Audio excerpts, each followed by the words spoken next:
Operation সিঁদুরে শতাধিক সন্ত্রাসীকে হত্যার দাবি ভারতের।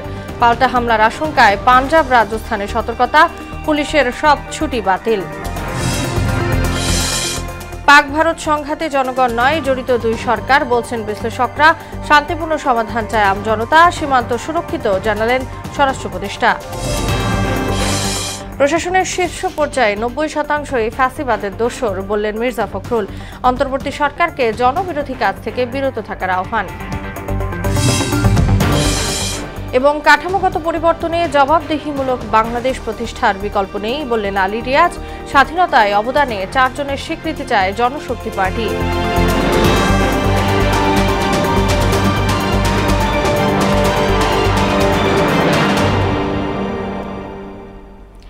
আসসালামু আলাইকুম, সবাইকে মোহনা সংবাদে স্বাগত। শুনছিলেন শিরোনাম, সঙ্গে আছি তাসনুয়া বিনতে তাহের।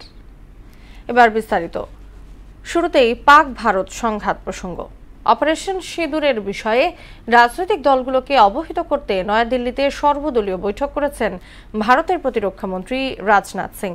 এই অভিযানে শতাধিক সন্ত্রাসীকে হত্যা করা হয়েছে বলে দাবি করেন তিনি। তবে পাকিস্তান বলছে ভারতীয় হামলায় ৩১ জন সাধারণ নাগরিক নিহত হয়েছে।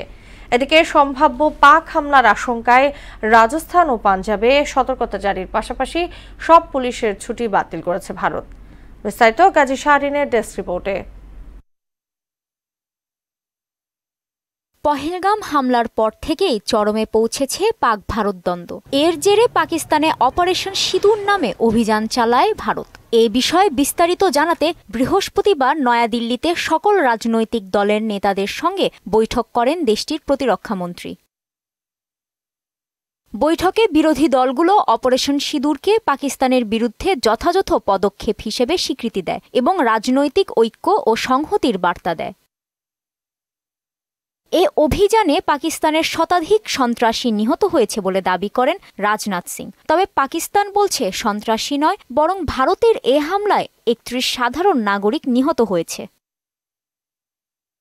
এদিকে অপারেশন সিঁদুরের একদিন পর পাকিস্তানের বিভিন্ন এলাকা লক্ষ্য করে ড্রোন হামলা চালিয়েছে ভারত। তবে পাকিস্তানের আন্তঃবাহিনী সংযোগ অধিদপ্তর বলছে ভারতীয় সামরিক বাহিনীর ছোড়া অন্তত ২৫টি ড্রোন ভূপাতিত করা হয়েছে।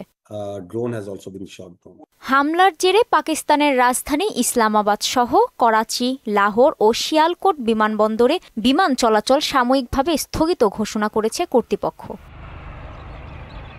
পাকিস্তানের পাল্টা হামলা থেকে রক্ষার জন্য পূর্ণ প্রস্তুতি গ্রহণ করেছে ভারত। ইতোমধ্যেই সীমান্তবর্তী রাজস্থান ও পাঞ্জাবে জারি করা হয়েছে সতর্কতা। পাশাপাশি জনসমাবেশ সহ বাতিল করা হয়েছে পুলিশ সদস্যদের সব ছুটি। অন্যদিকে ভারত পাকিস্তান উত্তেজনার মাঝেই দুদেশের জাতীয় নিরাপত্তা উপদেষ্টারা সরাসরি যোগাযোগ করেছেন। এ তথ্য নিশ্চিত করেছেন পাকিস্তানের উপপ্রধানমন্ত্রী ও পররাষ্ট্রমন্ত্রী ইসহাক দার। তবে বিশ্লেষকরা বলছেন এ যোগাযোগের পেছনে আন্তর্জাতিক ও আঞ্চলিক কূটনৈতিক চাপ রয়েছে। গাজী শাহরিন, মোহনা সংবাদ। পাক ভারত সংঘাত নিয়ে কড়া দৃষ্টি রাখছে বাংলাদেশ। নিকট দুই প্রতিবেশীর জন্য আলাদা আবেগ আছে এদেশের মানুষের। দুদেশের মধ্যে চলমান সংঘাত নিরসনের প্রত্যাশার পাশাপাশি নিজেদের সার্বভৌমত্ব রক্ষার ক্ষেত্রেও জোর প্রস্তুতি চান তারা। আর আন্তর্জাতিক সম্পর্ক বিশ্লেষকরা বলেন, পাক ভারত যুদ্ধ দেশ দুটি জনগণের নয়, সরকারের। রেজা খানের রিপোর্ট।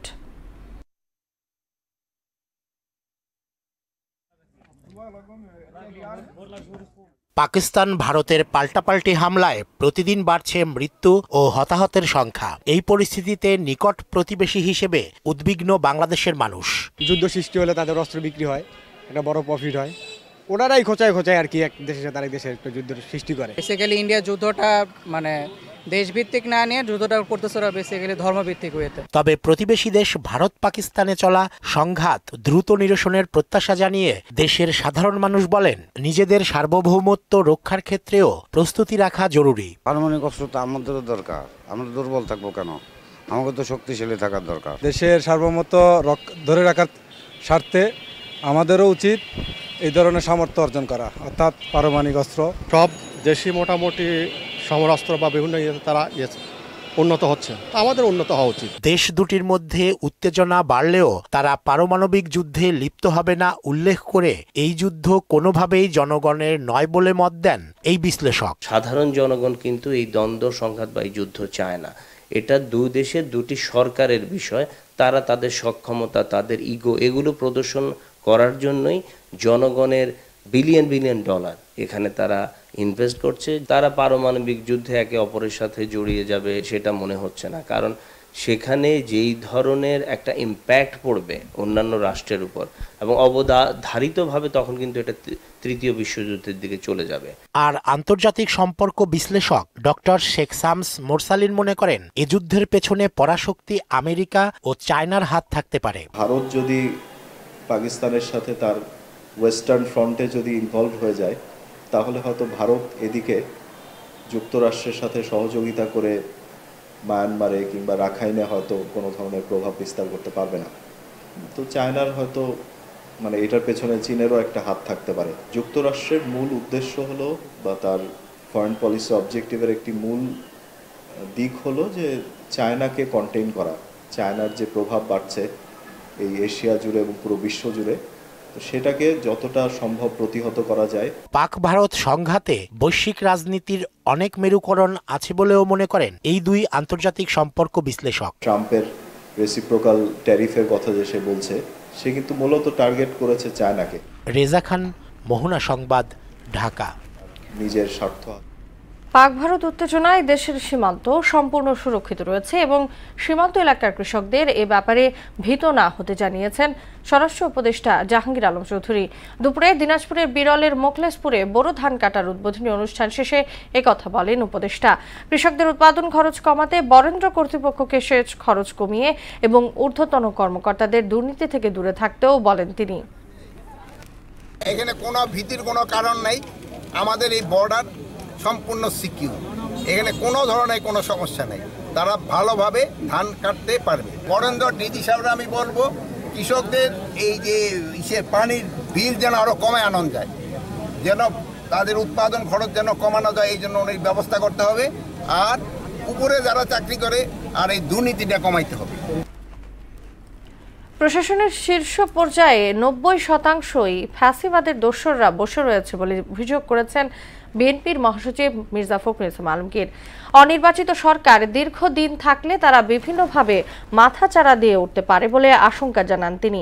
বিকেলে সুপ্রিম কোর্ট আইনজীবী সমিতি মিলনায়তনে প্রয়াত অ্যাডভোকেট এজে মোহাম্মদ আলীর স্মরণ সভায় মানবিক করিডোর নামে কোনো কিছু জনগণের উপর চাপিয়ে দেওয়া যাবে না বলেও হুঁশিয়ারি দেন তিনি। এ সময় জাতির বিরুদ্ধে কোনো কাজ না করতে অন্তর্বর্তী সরকারের প্রতি আহ্বান জানান এই বিএনপি নেতা। এখন তো আমরা ফ্যাসিবাদী আমলাদের দ্বারাই পরিচালিত হচ্ছি।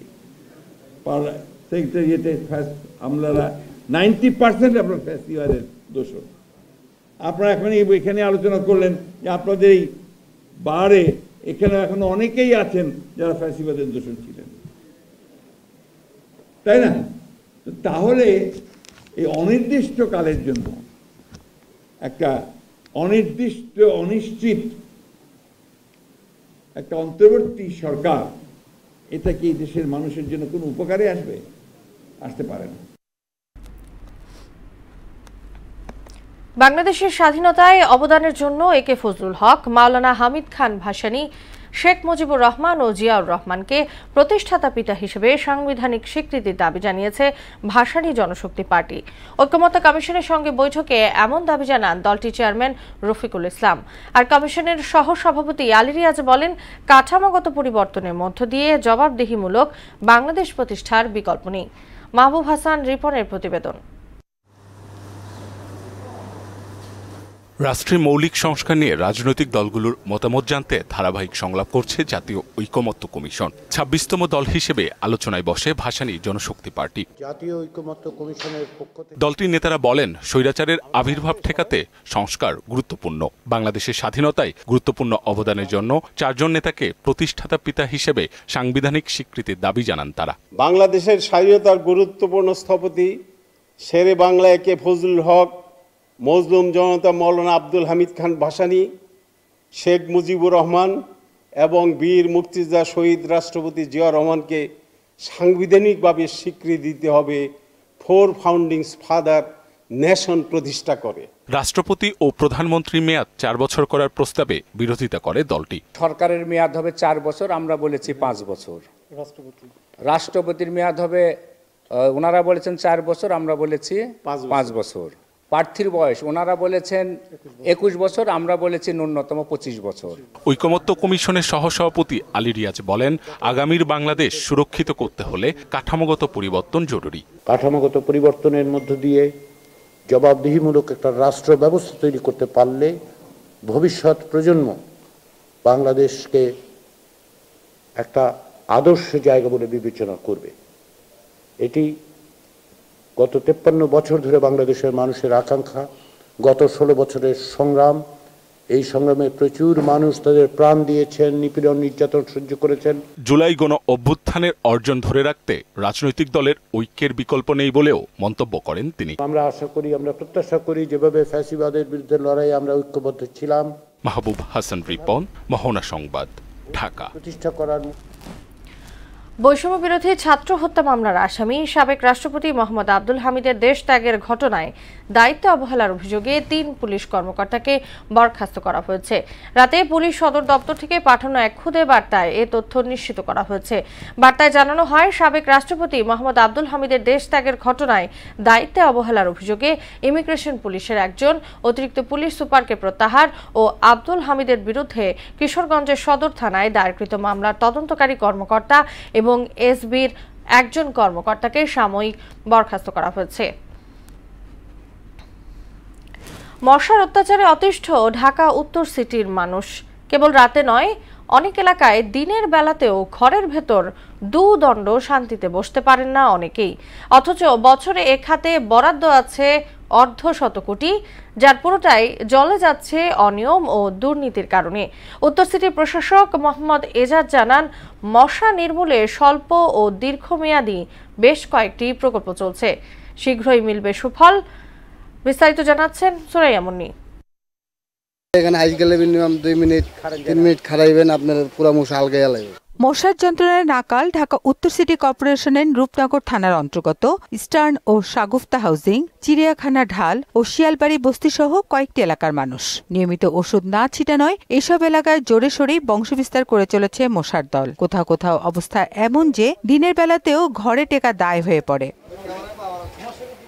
বিকেল গড়িয়ে সন্ধ্যা নামলেও তো কথাই নেই, মশারা যেন মিছিল নিয়ে হামলে পড়ে। কয়েল জ্বালিয়েও ঠেকানো যায় না উপদ্রব। সন্ধ্যা হইলে যে আগুন জ্বালাই, দেখছেন কড়াইয়ের ভিতরে পাতা পোতা দিয়ে ধোঁয়া জ্বালাই, মশারি টানায় দুপুরে ভাত খাইতে হয়। সন্ধ্যার আগ দিয়ে এবং সকালবেলা এই 2টা টাইমে মশার পরিমাণটা বেশি। সন্ধ্যা হইলে এখানে বসা যায় না, মশাগুলো দেখা উৎপাত বেশি চলে, একটা আতঙ্কে থাকে সবাই মশার উৎপাতে।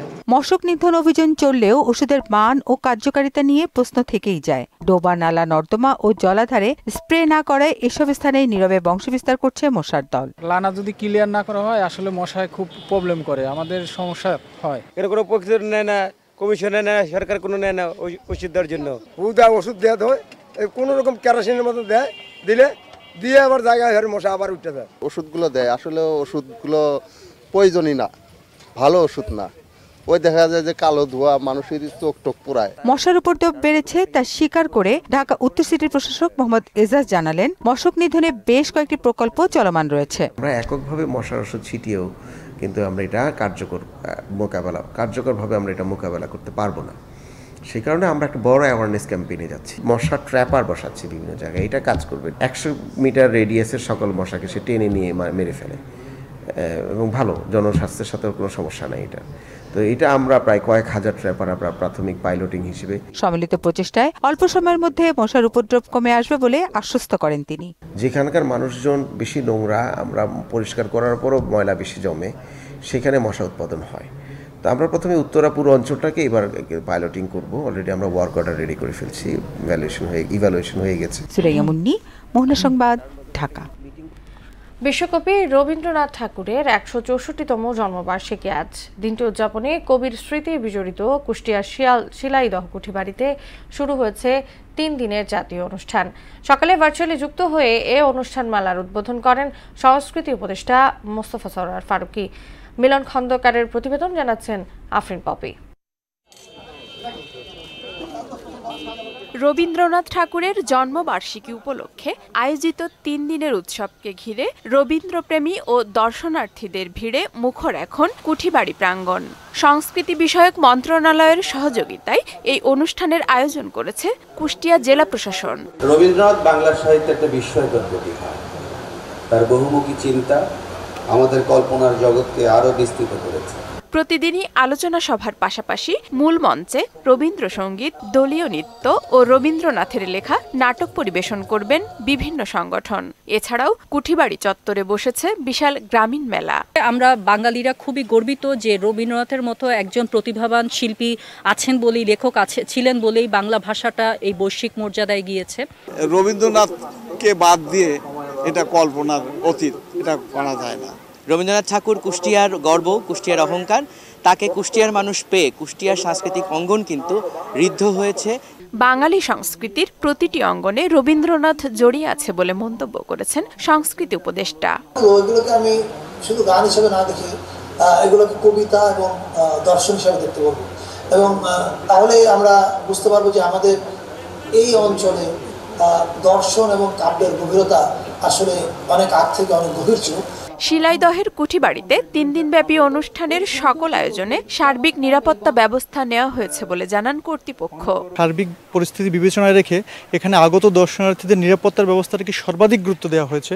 শুধু জন্মোৎসব অনুষ্ঠান উপলক্ষেই নয়, সবসময় কবির স্মৃতি হাতড়াতে দেশ বিদেশের নানা প্রান্ত থেকে ছুটে আসেন কবি ভক্ত ও দর্শনার্থীরা। আফরিন পপি, মোহনা সংবাদ। সড়ক দুর্ঘটনায় সারা দেশে নারী শিশু সহ 12 জন নিহত হয়েছে। এতে আহত হয়েছে আরো 15 জন। তাদেরকে স্থানীয় বিভিন্ন হাসপাতালে ভর্তি করা হয়েছে। দুপুরে ঢাকা মাওয়া এক্সপ্রেসওয়েতে অ্যাম্বুলেন্স বাসের ধাক্কায় অন্তত 5 জন নিহত ও 10 জন আহত হয়েছে। এদিকে বিকেলে ঢাকা খুলনা মহাসড়কে গোপালগঞ্জের মুকসুদপুরে সড়ক দুর্ঘটনায় 3 জন নিহত হন। ওদিকে ঢাকা টাঙ্গাইল মহাসড়কে টাঙ্গাইল মির্জাপুরে দাঁড়িয়ে থাকা ট্রাক ও বিপরীত দিক থেকে আসা পিকআপ ভ্যানের মধ্যে সংঘর্ষে 3 জন নিহত ও কমপক্ষে 5 জন আহত হয়েছে। এই ঘটনায় নিহতের তাৎক্ষণিক কোনো পরিচয় পাওয়া যায়নি। এছাড়া চাঁপাইনবাবগঞ্জের সড়ক দুর্ঘটনায় 1 জন নিহত হয়েছে। টেক্সটাইল শিল্পের জন্য গ্যাসের দাম পুনর্বিবেচনা সহ খাতটিতে প্রণোদনা 10 থেকে 20 ভাগ বাড়ানোর দাবি জানিয়েছে institute of textile engineers technology. দুপুরে জাতীয় প্রেস ক্লাবে সংবাদ সম্মেলনে 14টি প্রস্তাবনা তুলে ধরেন সংগঠনটির সদস্য সচিব এনায়েত হোসেন। তিনি বলেন, আসন্ন বাজেটে গ্যাসের দাম কমাতে পেট্রোবাংলাকে ভর্তুকি বাড়াতে প্রয়োজনীয় ব্যবস্থা নিতে হবে। পাশাপাশি অর্থনৈতিক প্রবৃদ্ধির জন্য রপ্তানিতে এআইটি শুল্ক কমানোরও বিকল্প দেখছে না সংগঠনটি। গ্যাস ও বিদ্যুতের মূল্যবৃদ্ধি উৎপাদন খরচকে ব্যাপকভাবে বাড়িয়ে দিয়েছে, যে আন্তর্জাতিক ক্রেতারাও এই বাড়তি খরচ এর সমন্বয় করেনি। এসব কারণে শিল্পে নাজুক প্রভাব বিস্তার করছে। এমত অবস্থায় গ্যাসের মূল্য পুনর্মূল্যায়ন করে 2023 সনের পূর্বের ধার্যকৃত মূল্য পুনর্নির্ধারণ করার জোর দাবি জানাচ্ছি। আসন্ন কোরবানির ঈদ সামনে রেখে আইওটি ও কৃত্রিম বুদ্ধিমত্তা সহ বিশ্বের সর্বাধুনিক প্রযুক্তি ও ফিচার সমৃদ্ধ 7টি নতুন মডেলের ফ্রিজ উন্মুক্ত করেছে দেশের নাম্বার 1 ব্র্যান্ড ওয়ালটন। এতে করে হাইটেক ফ্রিজ উৎপাদন, নিজস্ব প্রযুক্তিগত উৎকর্ষতা ও সক্ষমতায় আরও 1 মাইল ফলক অর্জন করেছে ওয়ালটন। নতুন মডেলের এসব ফ্রিজ রয়েছে 620 লিটার ধারণ ক্ষমতার big display, YouTube browsing, online grocery shopping, internet browsing, selfie camera সহ আধুনিক সুবিধা। দুপুরে রাজধানী বসুন্ধরায় ওয়ালটন কর্পোরেট অফিসে আয়োজিত মেগা লঞ্চ 2025 শীর্ষক জমকালো অনুষ্ঠানে এর উদ্বোধন করেন ব্র্যান্ড অ্যাম্বাসেডর জনপ্রিয় অভিনেত্রী বিদ্যা সিনহা মিম।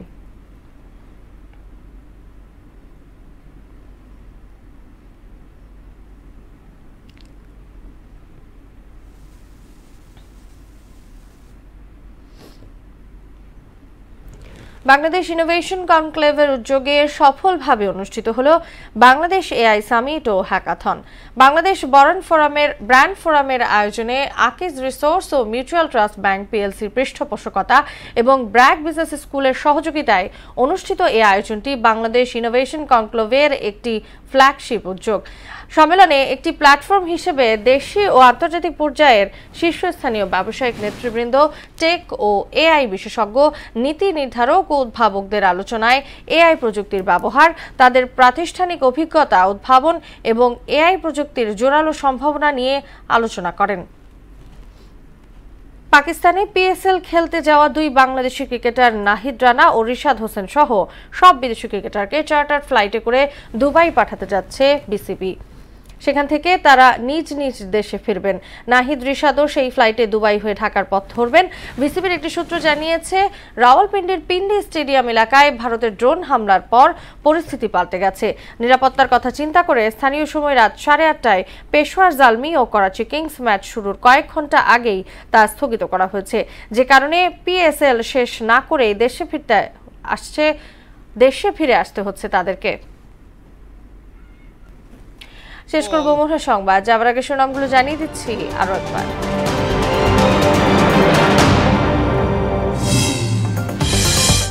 অপারেশন সিঁদুরে শতাধিক সন্ত্রাসীকে হত্যার দাবি ভারতের। পাল্টা হামলার আশঙ্কায় পাঞ্জাব, রাজস্থানের সতর্কতা, পুলিশের সব ছুটি বাতিল। পাক ভারত সংঘাতে জনগণ নয়, জড়িত 2 সরকার, বলছেন বিশ্লেষকরা। শান্তিপূর্ণ সমাধান চায় আম জনতা, সীমান্ত সুরক্ষিত জানালেন স্বরাষ্ট্র উপদেষ্টা। প্রশাসনের শীর্ষ পর্যায়ে 90% ফ্যাসিবাদের দোসর, বললেন মির্জা ফখরুল। অন্তর্বর্তী সরকারকে জনবিরোধী কাজ থেকে বিরত থাকার আহ্বান। এবং কাঠামোগত পরিবর্তনে জবাবদিহিমূলক বাংলাদেশ প্রতিষ্ঠার বিকল্প নেই, বললেন আলী রিয়াজ। স্বাধীনতায় অবদানে 4 জনের স্বীকৃতি চায় জনশক্তি পার্টি। এই ছিল মোহনা সংবাদে। পরবর্তী সংবাদ রাত 12:30টায়। মোহনার সবশেষ খবর জানতে ভিজিট করুন www.mohna.tv। সংবাদ দেখতে পান ফেসবুক ও ইউটিউবেও। এতক্ষণ সঙ্গে থাকার জন্য সবাইকে ধন্যবাদ।